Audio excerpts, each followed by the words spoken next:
Olá, mais uma vez nós estamos aqui para falar de mais um estudo bíblico. E hoje nós vamos falar de a Torre de Babel, onde tinha um líder como Nirode. Toda a terra com a mesma língua. Aqui está em Gênesis 11. E era toda a terra de uma mesma língua. E aconteceu que, partindo eles do Oriente, acharam um vale na terra de Sinar, e habitaram ali. E disseram uns aos outros: Eia, façamos tijolos e queimemo-los bem. E foi-lhes tijolo por pedra e betume por cal. E disseram ela: edifiquemo-nos nós uma cidade e uma torre, cujo cume toque nos céus. Aqui, fazendo uma meditação aqui, irmãos,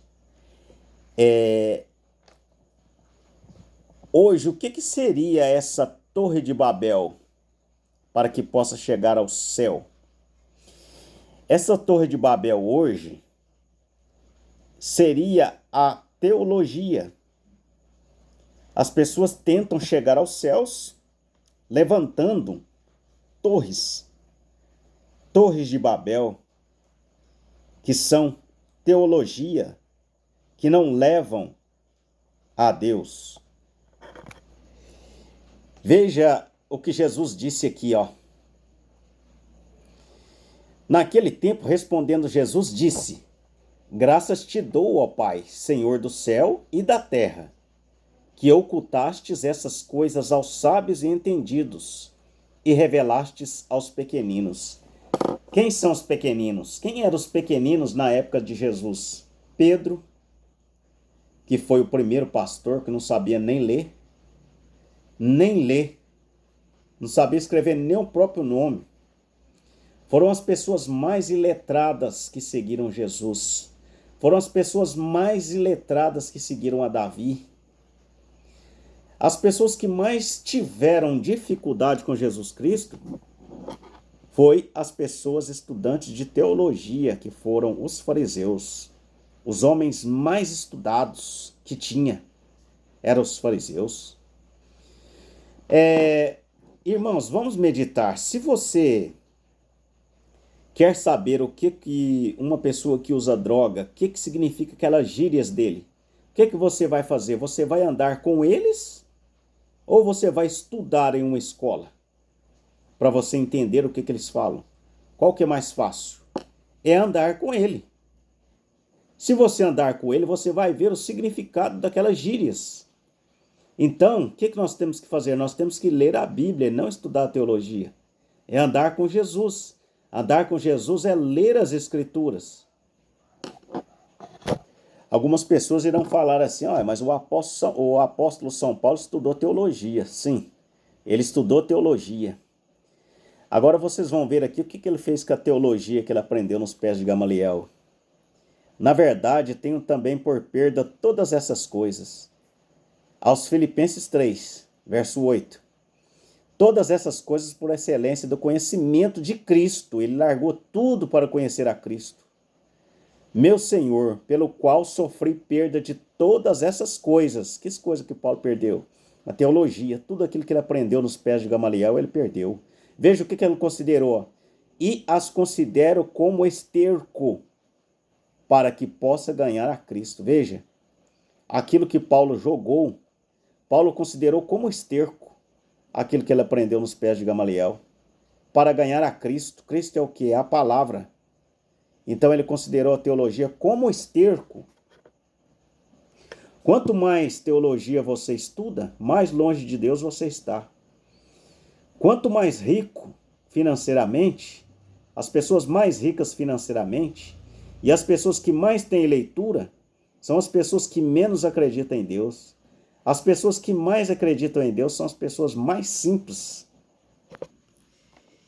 E disseram: Eia, edifiquemos nós uma cidade e uma torre cujo toque nos céus, e façamo-nos um nome, para que não sejamos espalhados sobre a face de toda a terra.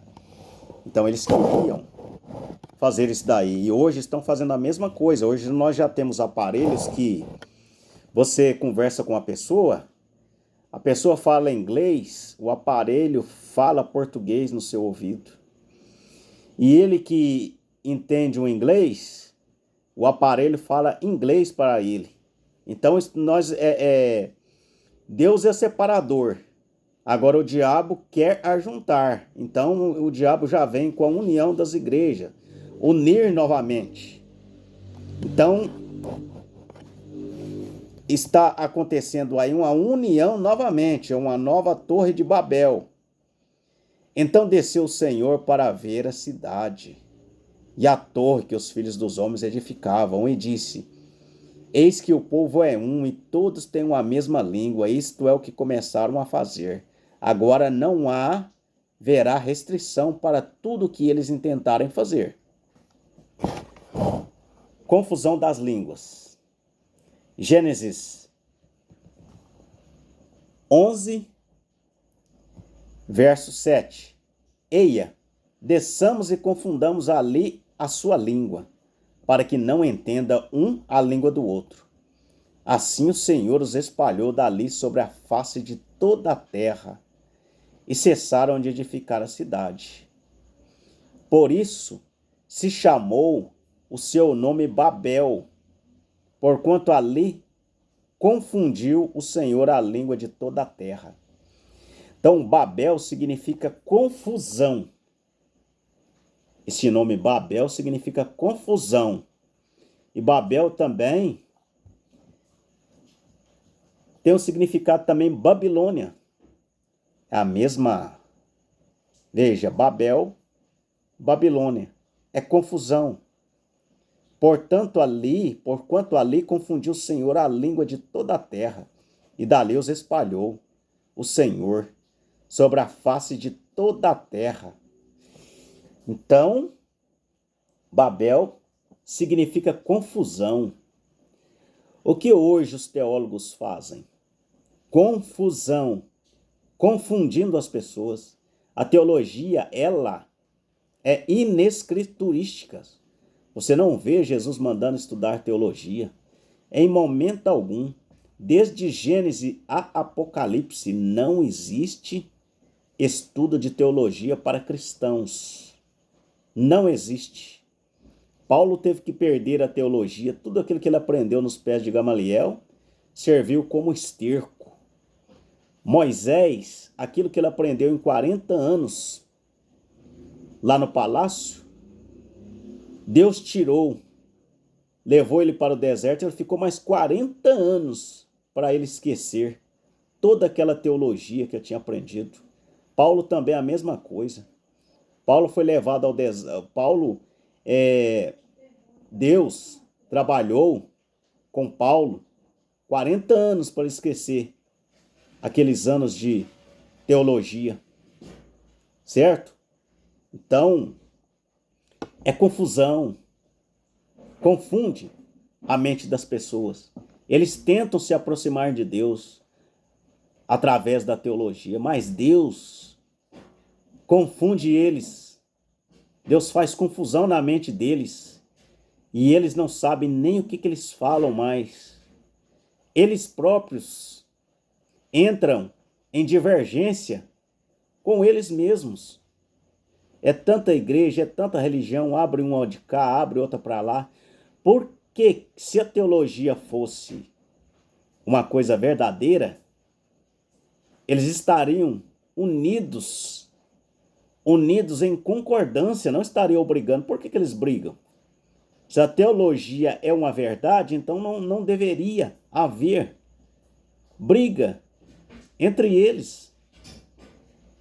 Então quer dizer que tem falha. A teologia tem falha. Um interpreta de um jeito, o outro interpreta de outro. A Bíblia não precisa de intérprete. O Novo Testamento é a interpretação do Velho. Jesus é a interpretação. A Bíblia interpreta ela mesma. Por isso nós temos aqui o rodapé da Bíblia. Se você segue o rodapé, você tem a resposta A própria Bíblia responde à Bíblia. Então não é necessário intérprete. Quando Jesus disse haja luz, ele não precisa de intérprete. A própria palavra está dizendo haja luz. Haja luz. Que o Senhor Jesus Cristo vos abençoe. Dê o seu like para que o YouTube entenda que este estudo é importante e que possa passar para mais pessoas e chegar a mais lares. Que o Senhor Jesus Cristo vos abençoe.